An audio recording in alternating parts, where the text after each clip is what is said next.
தண்ணீர் HO என்பது நிறமற்ற, மணமற்ற உயிரினங்கள் வாழ அத்தியாவசியமான ஒரு வேதிப்பொருள். இது பூமியில் ஓடைகள், ஏரிகள், கடல்களாக நிறைந்துள்ளது. நம் உடலின் செயல்பாட்டிற்கு நீர் இன்றியமையாதது. உணவு இல்லாமல் சில நாட்கள் வாழலாம், ஆனால் தண்ணீர் இல்லாமல் சில நாட்கள் மட்டுமே. நீரின்றி அமையாது உலகு. எனவே தண்ணீரைச் சேமிப்போம், நீரை தேடி அலைவதைத் தவிர்ப்போம், மழைநீரைச் சேகரிப்போம். இதுவே நம் வாழ்வுக்கு அடிப்படை. நீரை பாதுகாப்பதே நம் எதிர்காலத்தை பாதுகாப்பதாகும். 1. தண்ணீரின் முக்கியத்துவம்.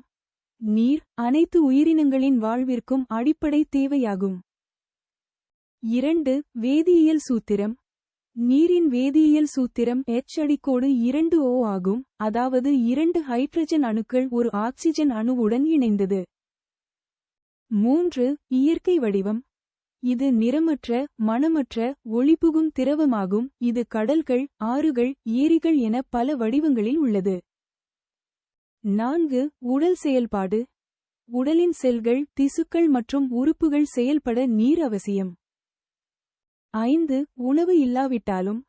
நாம் உணவு இல்லாமல் பல வாரங்கள் இருக்கலாம், ஆனால் நீர் இல்லாமல் சில நாட்களே வாழ முடியும். 6. உலகளாவிய கரைப்பான்.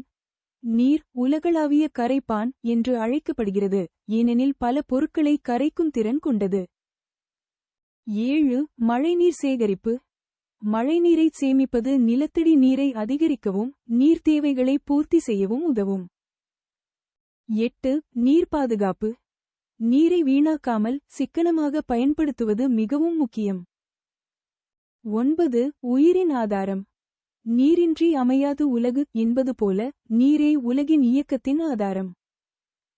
மற்றும் 10. எதிர்கால தலைமுறைக்கு. நீரை பாதுகாப்பதன் மூலம் நமது எதிர்கால சந்ததியினருக்கும் நீர் கிடைப்பதை உறுதி செய்யலாம்.